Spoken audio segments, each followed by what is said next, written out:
चैत्र मास कृष्ण पक्ष की पाप मोचनी एकादशी। युधिष्ठिर ने पूछा, भगवान, फाल्गुन शुक्ल पक्ष की आमलकी एकादशी का महात्म्य मैंने सुना। अब चैत्र कृष्ण पक्ष की एकादशी का क्या नाम है, यह बताने की कृपा कीजिए। भगवान श्री कृष्ण बोले, राजेंद्र सुनो, मैं इस विषय में एक पाप नाशक उपाख्यान सुनाऊंगा, जिसे चक्रवर्ती नरेश मानधाता के पूछने पर महर्षि लोमेश ने कहा था।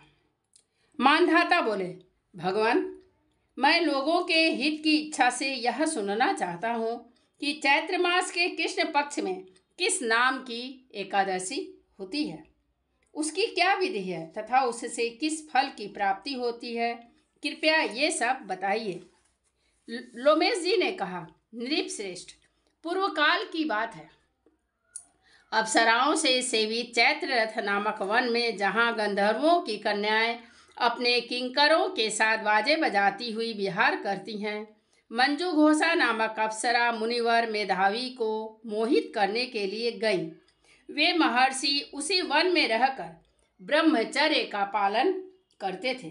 मंजू घोषा मुनि के भय से आश्रम से एक कोस दूर ही ठहर गई और सुंदर ढंग से वीणा बजाती हुई मधुर गीत गाने लगी। मुनि श्रेष्ठ मेधावी घूमते हुए उधर जा निकले और उस सुंदरी अप्सरा को इस प्रकार गान करते देख सेना सहित कामदेव से परास्त होकर बरबस मोह के वशीभूत हो गए। मुनि की ऐसी अवस्था देख मंजू घोषा उनके समीप आई और वीणा नीचे रखकर उनका आलिंगन करने लगी। मेधावी भी उसके साथ रमण करने लगे। कामवश रमण करते हुए उन्हें रात और दिन का भी भान न रहा। इस प्रकार मुनि जनोचित सदाचार का लोप करके अप्सरा के साथ रमण करते उन्हें बहुत दिन व्यतीत हो गए। मंजू घोषा देवलोक में जाने को तैयार हुई। जाते समय उसने मुनि श्रेष्ठ मेधावी से कहा, ब्राह्मण, अब मुझे अपने देश जाने की आज्ञा दीजिए। मेधावी बोले, देवी, जब तक सवेरे की संध्या ना हो जाए तब तक मेरे ही पास ठहरो। अप्सरा ने कहा, विप्रवर, अब तक ना जाने कितनी संध्या चली गई, मुझ पर कृपा करके बीते हुए समय का विचार तो कीजिए। लोमस जी कहते हैं, राजन, अप्सरा की बात सुनकर मेधावी के नेत्र आश्चर्य से चकित हो उठे।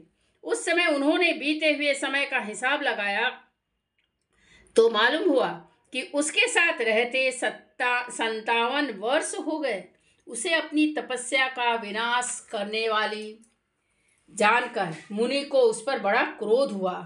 उन्होंने श्राप दिया, पापिनी, तू पिशाची हो जा। मुनि के शाप से दग्ध होकर वह विनय से नतमस्तक हो बोली, विप्रवर, मेरे शाप का उद्धार कीजिए। मेरे शाप का उद्धार कीजिए। 7 वाक्य बोलने या 7 पद साथ साथ चलने मात्र से ही सत्पुरुषों के साथ मैत्री हो जाती है। ब्राह्मण, मैंने तो आपके साथ अनेक वर्ष व्यतीत किए हैं, अतः स्वामी मुझ पर कृपा कीजिए। मुनि बोले, भद्रे, मेरी बात सुनो, यह शाप से उद्धार करने वाली है, क्या करूं? तुमने मेरी बहुत बड़ी तपस्या नष्ट कर डाली। तुमने मेरी बहुत बड़ी समस्या नष्ट कर डाली हो।